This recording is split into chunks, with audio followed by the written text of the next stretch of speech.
أعوذ بالله من الشيطان الرجيم. بسم الله الرحمن الرحيم. وَلَقَدْ ذَرَأْنَا لِجَهَنَّمَ كَثِيرًا مِنَ الْجِنِّ وَالْإِنسِ لَهُمْ قُلُوبٌ لَا يَفْقَهُونَ بِهَا وَلَهُمْ أَعْيُنٌ لَا يُبْصِرُونَ بِهَا وَلَهُمْ آذَانٌ لَا يَسْمَعُونَ بِهَا أُولَئِكَ كَالْأَنْعَامِ بَلْ هُمْ أَضَلُّ أُولَئِكَ هُمُ الْغَافِلُونَ. اور ہم نے بہت سے جنوں اور انسانوں کو جہنم ہی کے لیے پیدا کیا ہے. ان کے پاس دل ہے مگر ان سے سمجھ بوجھ کا کام نہیں لیتے. ان کے پاس آنکھیں ہیں مگر ان سے دیکھنے کا کام نہیں لیتے. ان کے پاس کان ہیں مگر ان سے سننے کا کام نہیں لیتے. وہ جانوروں کی طرح ہیں بلکہ اس سے بھی زیادہ بھٹکے ہوئے. یہی لوگ ہیں جو غفلت میں پڑے ہوئے ہیں. سورہ اعراف کی 179 نمبر کی آیت ہے. گزشتہ درس سے بھی اس موضوع پر بات چل رہی تھی. اس میں اللہ تعالیٰ نے جو فرمایا ہے کہ ہم نے بہت سے جنوں اور انسانوں کو جہنم ہی کے لیے پیدا کیا ہے، تو اس کا مطلب یہ نہیں ہے کہ بہت سے جنوں اور انسانوں کو اللہ تعالیٰ نے سوچنے سمجھنے کی صلاحیت بخشی ہی نہیں تھی اور انہیں ہدایت اور گمراہی کے راہوں سے اپنی پسند کے مطابق کوئی راہ اختیار کرنے کی آزادی حاصل نہیں تھی اور ان کو جبراً گمراہی کی راہ پر چلا کر جہنم میں پہنچا دیا. بلکہ مطلب یہ ہے کہ جب انہوں نے سوچنے سمجھنے کی صلاحیت ضائع کر دی اور گمراہی کو پسند کر کے اسی راہ پر چل پڑے تو انجام کار ابدی عذاب بھگتنے کے لیے جہنم میں پہنچ گئے. اسی طرح ان کا مقصد تخلیق جہنم قرار پایا. یعنی ان کو جو صلاحیتیں دی گئی تھی وہ صلاحیتوں کو انہوں نے ضائع کیا. ایسا نہیں تھا کہ ان کو زبردستی جبر کر کے ان کو جہنم کے راستے پہ ڈال دیا گیا تھا اور ہدایت کے راستے سے ان کو دور کر دیا گیا تھا. ایسا نہیں تھا، بلکہ وہ خود اپنے آپ اپنے اختیار سے سب کچھ جانتے بوجھتے ایسے کام کیے جو گمراہی کے راستے پر جہنم کے راستے پر چلانے والے کام تھے. وہ کاموں کو انہوں نے اختیار کیا. جیسا کہ گزشتہ درس سے یہ بات آ رہی تھی کہ اللہ تعالیٰ نے اپنی ساری مخلوقات کو عقل و فہم اور شعور بخشا ہے. ساری مخلوقات کو، کسی کو کم کسی کو زیادہ، اس کی یعنی ضرورت کے مطابق دیا ہے. درختوں اور پودوں کو بھی دیا ہے، پتھروں کو بھی دیا ہے، پانی اور آگ کو بھی دیا ہے. سب کو عقل و شعور بخشا ہے. جانوروں میں بھی عقل و شعور ہے. لیکن انسانوں کو جو اللہ تعالیٰ نے جو عقل فہم اور شعور عطا فرمایا ہے وہ سب سے زیادہ ان کو عطا فرمایا ہے. سب سے زیادہ اکرام والا معاملہ اللہ تعالیٰ نے انسان کے ساتھ کیا ہے. لَقَدْ خَلَقْنَا الْإِنسَانَ فِي أَحْسَنِ تَقْوِيمٍ. بہترین سانچے میں ڈھالا ہے ہر اعتبار سے انسان کو اللہ تعالیٰ نے، نہ صرف شکل و صورت کے اعتبار سے، ہیئت کے اعتبار سے، بلکہ عقل میں تمیز عطا فرمائی ہے. یہ عقل ہی ہے انسان کی جو دیگر مخلوقات سے اس کو ممتاز کرتی ہے. اگر وہ اپنی عقل کا استعمال نہیں کرتا ہے تو پھر وہ حیوانوں ہی کی طرح ہو جائے گا. اللہ تعالیٰ نے اس کو بے شمار اچھی اچھی صلاحیتیں عطا فرمائی ہے، جس کا تذکرہ جو ہے اسی آیت میں کیا گیا ہے کہ ان کے پاس دل ہے لیکن اس سے وہ سوچتے نہیں، غور و فکر نہیں کرتے. آنکھیں ہیں دیکھتے نہیں، کان ہیں لیکن اس سے سنتے نہیں. لیکن اس کا مطلب یہی ہے کہ ان کو جو صلاحیتیں اور جو عقل و شعور عطا فرمایا گیا تھا، چاہیے یہ تھا کہ اسی کے مطابق وہ جو ہے کام کریں. یعنی اپنا مقصد حیات جانتے ہوئے، اپنے مقصد وجود کو جانتے ہوئے اس کے مطابق وہ ساری صلاحیتوں کو استعمال کریں. ان سے یہ مطالبہ تھا لیکن انہوں نے ایسا نہیں کیا. اکثریت ان میں کی جو ہے اس کو چھوڑ دی. کیونکہ جب انسان بنایا گیا اور انسان کو جو ہے ایک بہترین ایک بڑا رتبہ اللہ تعالیٰ نے عطا فرمایا اور اس کو خاص خاص صلاحیتیں عطا فرمائی، تو اس سے وہ اپنے خالق اور مالک کو پہچاننا ضروری تھا. وہ سب سے پہلا یعنی اصل اس کا مقصد حیات تھا کہ اپنے مالک کو جانتا اور پہچانتا اس کے بارے میں. یعنی جو اللہ تعالیٰ نے اس کو آنکھ اور کان اور دل اور دیگر جو ہے ساری چیزیں دیے ہیں اس سے جو ہے جانتا. لیکن اس نے جاننے کی کوشش ہی نہیں کی کہ اس کو کس نے بھیجا ہے اور کس مقصد کے لیے بھیجا ہے. اور اس کو پھر یہاں سے کہاں پر جانا ہے، یہ سارے سوالات اس کے دل میں آئے ہی نہیں، اور وہ بھلائیوں کو اختیار کرتا اور برائیوں سے اپنے آپ کو بچاتا اور چیزوں کے نتائج میں غور و فکر کرتا۔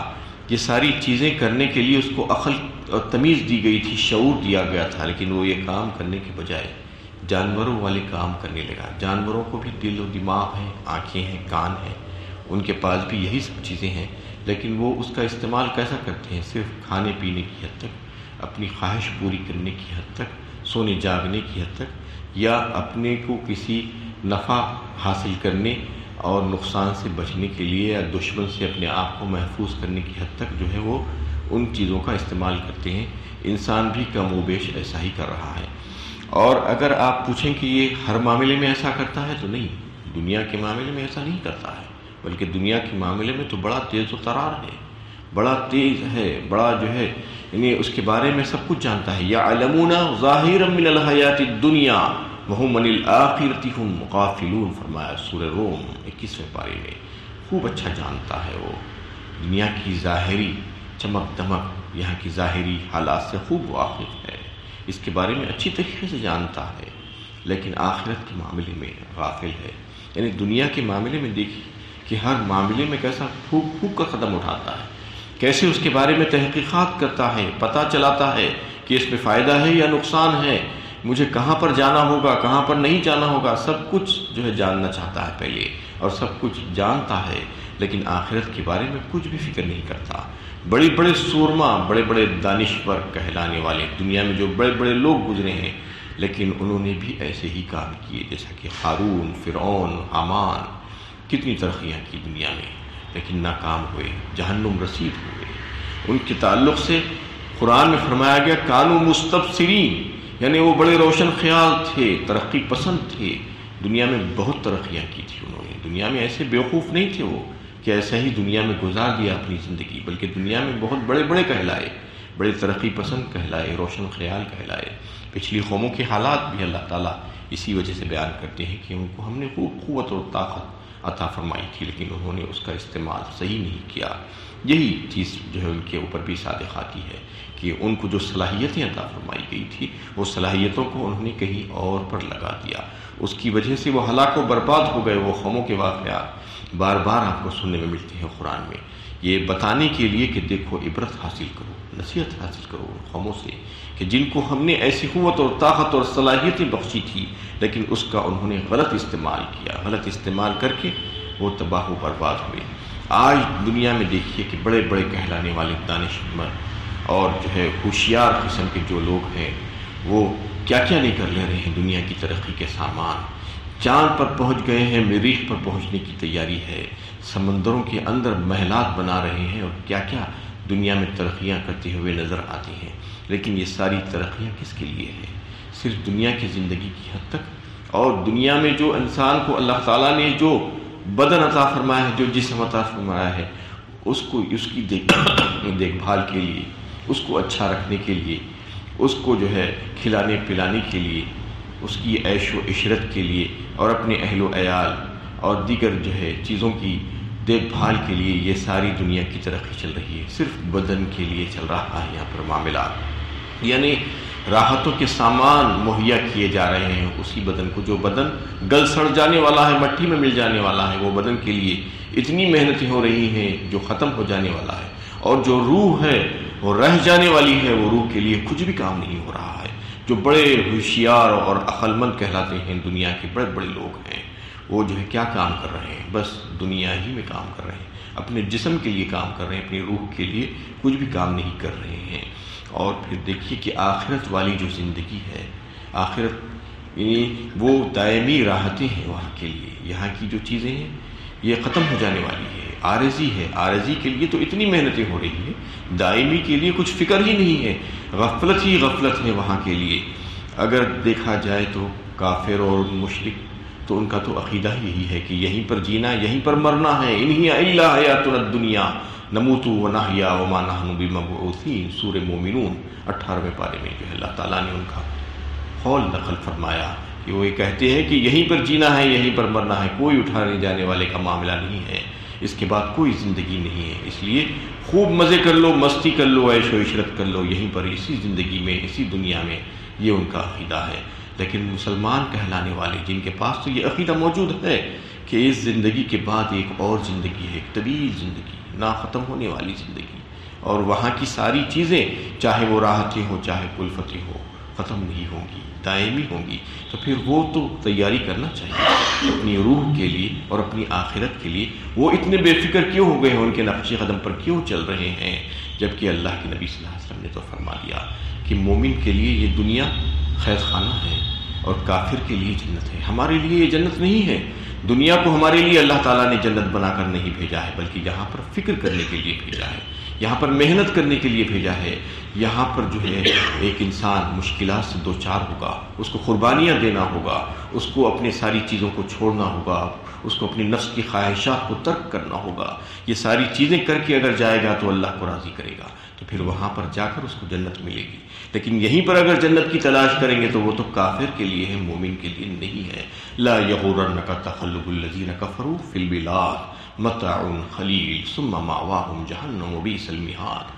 سورہ آل عمران کے آخری آیتوں میں، چوتھے پارے میں اللہ تعالیٰ نے یہ نقشہ کھینچا ہے ان لوگوں کا جو کافر ہیں، جو باغی ہیں اللہ کے، ان کے تعلق سے کہا جا رہا ہے کہ وہ کفار کا چلنا پھرنا شہروں میں تمہارے لیے تعجب کا باعث نہ بنے۔ لا یغرنک تقلب الذین کفروا فی البلاد متاع قلیل، یہ تھوڑا سا فائدہ ہے جو حاصل کر رہے ہیں آج بہت زرد برق نظر آتا ہے، بہت ہی جو ہے مال دولت سب کچھ ان کے پاس جو ہے نظر آتی ہے، لیکن وہ تمہیں دھوکے میں نہ ڈالیں، یہ دنیا کی زندگی ہے، یہاں سے کچھ حاصل کر لے رہے ہیں، لیکن ٹھکانہ بہت برا ہے ان کا، یہاں سے جانے کے بعد وہ جو ہے ان کے لیے آگ ہی آگ ہے، جہنم ہے ان کے لیے تیار، اس سے اچھا ٹھکانہ ان کو نہیں مل سکتا تھا، کیونکہ دنیا میں انہوں نے جو عمل کیے تھے اسی کے مطابق ان کے لیے ٹھکانہ ہوگا۔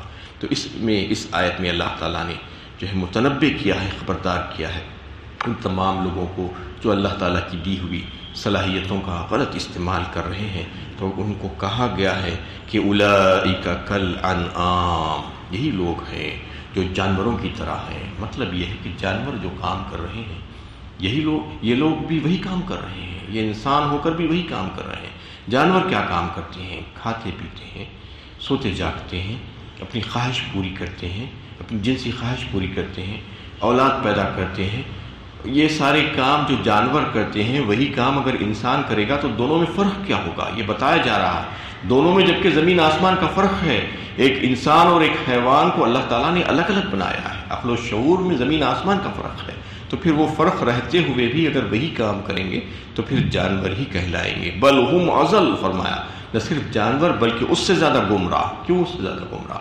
یہ اس وجہ سے کہ جانور کے لیے تو جو ہے شریعت کا اس کو مکلف نہیں بنایا گیا ہے، اس کے لیے کوئی حساب و کتاب نہیں ہے کہ دنیا میں تم نے کیا کیا تھا، یہ نہیں پوچھا جائے گا اس سے۔ لیکن انسان کو تو ایک ایک بات کا جواب دینا ہوگا، ایک ایک کام کا جواب دینا ہوگا، ایک ایک لمحے کا جواب دینا ہوگا کہ اس نے کیا کیا تھا، حساب و کتاب ہوگا، اسی کے مطابق جزا و سزا ہوگی۔ تو پھر یعنی بہتر جانور ہے یا انسان؟ یعنی انسان سے زیادہ بہتر جانور ہو گیا۔ اس کا مطلب یہ ہے کہ اگر ہم ایسے کام کریں گے تو جانور تو جو ہے چھٹکارا پا جائے گا وہاں پر جا کر، لیکن انسان کو وہاں پر جانے کے بعد بھی چھٹکارا نہیں ملے گا، وہاں پر عذاب ہی عذاب، دائمی عذاب سے جو ہے اس کو دوچار کر دیا جائے گا۔ یہ سمجھ لینا چاہیے۔ اس لیے اللہ کے نبی صلی اللہ علیہ وسلم نے فرما دیا کہ سب سے عقل مند ترین انسان دنیا کا کون سا ہے، تو اس کے تعلق سے آپ نے فرمایا کہ وہ انسان جو اپنی زندگی میں موت سے پہلے موت کی تیاری کرتا رہے، یعنی موت کے آنے سے پہلے موت کی تیاری کرتا رہے، وہاں کی زندگی کے تعلق سے فکر مند رہے، آخرت والی زندگی کے تعلق سے، اور اپنے رب اور اپنے مالک کو راضی کرنے کی فکر کرتا رہے، یہی سب سے عقل مند ترین انسان ہے۔ چاہے دنیا اس کو کچھ بھی کہہ لیتی ہوگی، لیکن اللہ اور اس کی رسول کی نظر میں یہی عقل مند ترین انسان ہے، دوسرے سب کے سب بیوقوف ہیں۔ کل نفس ذائقۃ الموت وانما توفون اجورکم یوم القیامہ فمن زحزح عن النار وادخل الجنۃ فقد فاز وما الحیاۃ الدنیا الا متاع الغرور۔ سورہ آل عمران 4 پارے میں اللہ تعالیٰ نے واضح فرمایا کہ ہر ایک کو مرنا ہے، کوئی اس سے کسی کو اس سے مفر نہیں ہے، کوئی یہ نہیں کہہ سکتا کہ میں نہیں مروں گا، سب کو مرنا ہے، سب مر کر جانے والے ہیں۔ کل نفس ذائقۃ الموت، اور سب کو جا کر وہاں پر جو کچھ بھی انہوں نے دنیا میں کیا تھا اس کے مطابق ان کو جزا و سزا ملنے والی ہے۔ وَإِنَّمَا تُوَفُّونَ أُجُورَكُمْ يَوْمَ الْقِيَامَةِ فَمَنْ زُحْزِحَ عَنِ النَّارِ وَأُدْخِلَ الْجَنَّةَ فَقَدْ فَازَ۔ جو کامیاب کون ہوا؟ آگ سے جو دور ہٹا دیا گیا، جنت میں داخل کر دیا گیا، بس وہی کامیاب ہوا۔ وَمَا الْحَيَاةُ الدُّنْيَا إِلَّا مَتَاعُ الْغُرُورِ۔ یہ دنیا کی جو زندگی ہے وہ متاع غرور ہے، دھوکے کا سودا ہے، اس کو سب کچھ مت سمجھو۔ جو کامیاب ہو گیا اس کا مطلب یہ ہے کہ وہ جنت میں چلا گیا، آگ سے دور کر دیا گیا، وہی کامیاب ہوا۔ دنیا کی کامیابی کی کوئی اہمیت نہیں ہے۔ قرآن اور حدیث اللہ کے رسول کے نزدیک تو یہ واضح کر دیا گیا کہ کامیابی اگر چاہتے ہو تو پھر جو ہے یہاں پر تم کو جو صلاحیتیں دی گئی ہے وہ صلاحیتوں کا صحیح استعمال کرو۔ اگر وہ صلاحیتوں کا صحیح استعمال نہیں کریں گے تو پھر کامیابی تو نہیں ہوگی بلکہ ناکامی ہوگی۔ جانور کو اگر دیکھیں آپ تو جانور انسان سے زیادہ اچھا ہوتا ہے بسا اوقات، وہ اپنے مالک کی قدر کرتا ہے، جبکہ وہ مالک اس کا حقیقی مالک نہیں ہے، مجازی مالک ہے۔ اس کے باوجود مالک اس کو کچھ کھانے پینے کو دیتا ہے تو وہ اس کے آگے پیچھے پھرتا ہے، اس کے لیے اپنی جان قربان کر دینا چاہتا ہے۔ اور یہ ایک انسان ہے کہ کتنا ناشکرا ہے، وہ مالک حقیقی ہے لیکن اس کو پہچانتا نہیں، خطائیں کرتا ہے، اس کی بات نہیں ماننا چاہتا۔ تو اس نے جو ہے جو احسانات اس کے اوپر کیے ہیں، بے شمار احسانات، وَإِن تَعُدُّوا نِعْمَةَ اللَّهِ لَا تُحْصُوهَا فرمایا سورہ ابراہیم 13ویں پارے میں۔ یعنی اگر تم شمار کرنا چاہو تو شمار نہیں کر سکتے ہمارے انعامات اور احسانات کو، گن نہیں سکتے، اتنے احسانات ہیں، اس کے باوجود احسان فراموش ہے انسان۔ فَإِن تَعُدُّوا نِعْمَةَ اللَّهِ لَا تُحْصُوهَا فرمایا، تم گن نہیں سکتے۔ ظالم ہے انسان، ناشکرا ہے فرمایا اللہ تعالیٰ نے۔ تو جو ہے صحیح استعمال کریں گے اللہ تعالیٰ کی دی ہوئی صلاحیتوں کا تو پھر وہی کامیاب ہوں گے، اور اگر اس کا جو ہے غلط استعمال کریں گے، جانوروں والی زندگی گزاریں گے، غفلت کے ساتھ زندگی گزاریں گے، بیوقوفی اور گمراہی کی راہوں کو اپنا لیں گے تو پھر وہ کامیابی سے بہت دور ہو جائیں گے۔ اس آیت میں ان تمام لوگوں کو متنبہ اور خبردار کیا گیا ہے کہ جو صلاحیتیں اللہ تعالیٰ نے تم کو عطا فرمائی ہے اس کا صحیح استعمال کرو تاکہ تم جنت میں جانے والے بن جاؤ، ورنہ وہ سارے لوگ جہنم میں جانے والے ہوں گے جو ان صلاحیتوں کا صحیح استعمال نہیں کریں گے۔ اللہ تعالیٰ سے دعا ہے کہ اللہ تعالیٰ ہمیں صحیح علم و عمل کی توفیق عطا فرمائے۔